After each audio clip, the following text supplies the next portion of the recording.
As I kick off this video, Dave Mell is at the final Ironman Arizona, just past the 13.1 mark. Thanks for the team keeping us all updated on his progress.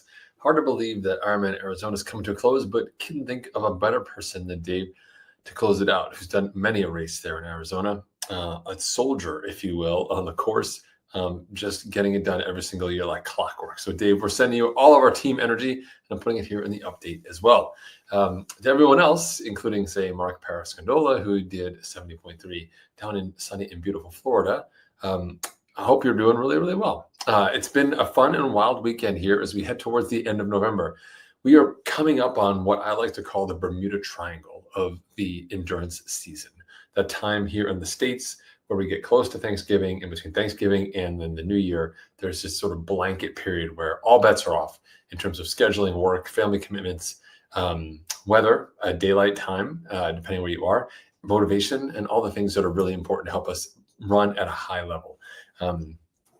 Now, there's a lot I want to talk about in that space, but first, the logistics. I'll come back to that part. Number one, thanks to everyone who's submitting their roadmaps. In the last 7 days alone, I've gotten over 15 different roadmaps, which is great to see people planning out their new year, and I'm happy to help you do it. Each PDF that you get back has the plans for the year, has a video from me with some additional coach notes, and then if you do need help putting those into Final Surge, you can always ask. I recommend you DM Brenda inside the community so you get full specs and upload help. Otherwise, I'm always happy to be there as well. If you've got questions, head over to the community. You can always ask me there. Show up tomorrow Monday night or Wednesday midday. Check-ins with me, Coach. We can talk about it live. All right. So with all of that said and behind us, big year for next year. I've seen a lot of different races come through. I've seen multiple Oceanside. So it looks like it's going to be an early start for a lot of you in the season.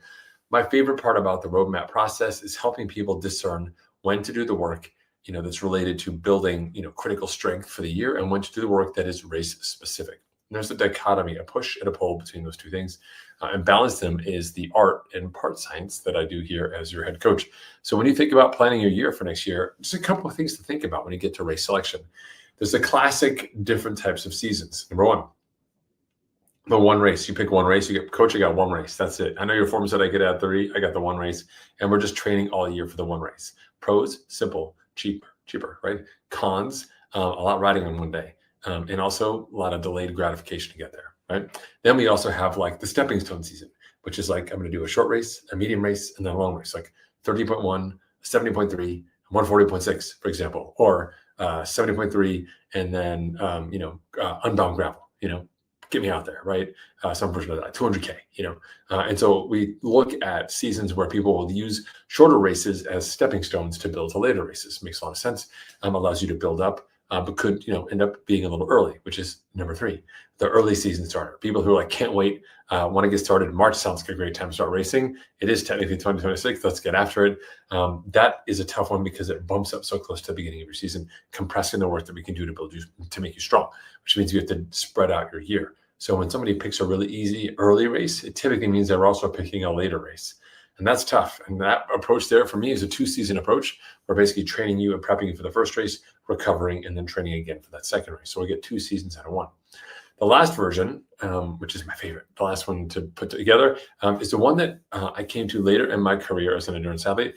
And I found it to be actually really helpful for me, from someone who loves to train, loves to put in the work, and wants to race, but also I don't want to just race to race. I want to race well, right? So I try to figure out how I could get more racing out of a single block of training. And what I did was actually start to batch my longer races together by about 4 to 6 weeks. No less than 4, no more than 6. And that allowed me to do a big race, like do an Ironman, say in Hawaii, come back 4 weeks later and race again and race just as fast in Cozumel. Now, it helps that Hawaii is much harder than Cozumel, but regardless, I did a whole block for Hawaii and I basically carried it on. It's not easy continuing your races, but batching them like that, say doing 2 70.3s 3 weeks apart or 4 weeks apart, allows you to get one bout of work and 2 races out of it. So as you think about your season, it's not just about the perfect, build up and then recovery and then build again. It's also saying, once I build this engine, how long can I take advantage of it before I start to lose the shine, before I start to lose the mojo? And depending on the demand that you're putting on your body and the specificity of what you train for, if you've trained for a half, but you're doing longer races, you're going to be in trouble, right? And then also the time of year. If it's early or mid-season, It's possible if it's late season, we've got to be really smart to manage your fatigue across the course of the year. So whichever one of those options you choose from, please choose wisely. Choose races that make sense for you, that you always have a backup for should things go wrong. And that are fun, right? Like just challenges for you, whether you want to go faster this time around or it's something new for you. It has to be something that's going to stretch you a little bit to keep you motivated through these winter months. For those of you who are not doing early season races, Color Me included in that class, we'll be doing some fun stuff on Zwift, so stay tuned for that. Probably doing some epic stuff. I can't decide exactly what we're going to do, but we'll find a challenge for you all by week 5, and that or not, if not by week 10, All right, awesome. Hold on a second. Sorry, my kid's texting me. And so as we get back to the logistics of the out season, we're heading into week 3 now. I did get some feedback that the out season workouts from last week were the same as week 1. I think there was a mix up on Zwift's side. This time around, they need me to email the workouts to them every single week.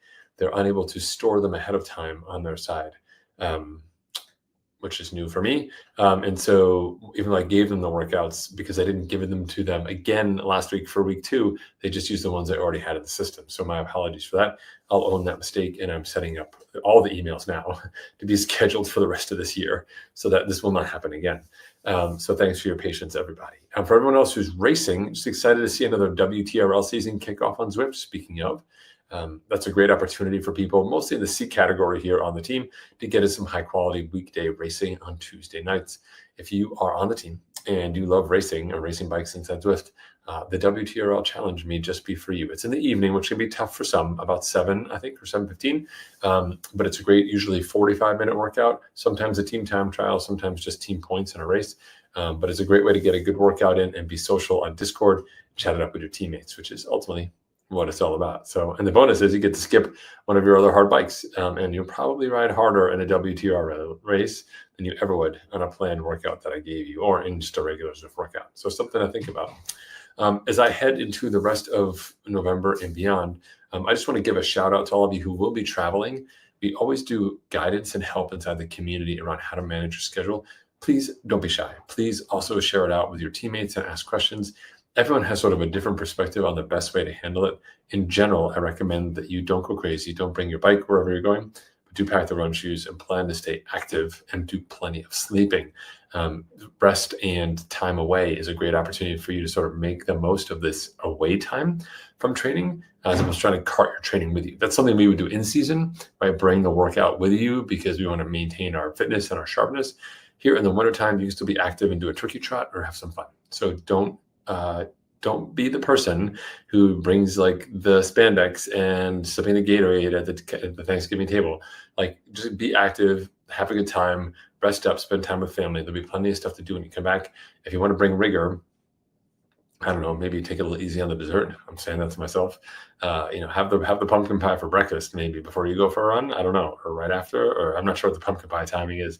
Maybe someone here can tell me. All right. Anyway, shout out again to Dave and to Mark, racers for the weekend. And for everyone else, excited to go through those roadmaps with you live, and excited for the rest of the out season. If you got questions, comments, feedback, I'll see you on the team. Otherwise, have a fantastic week. See you now.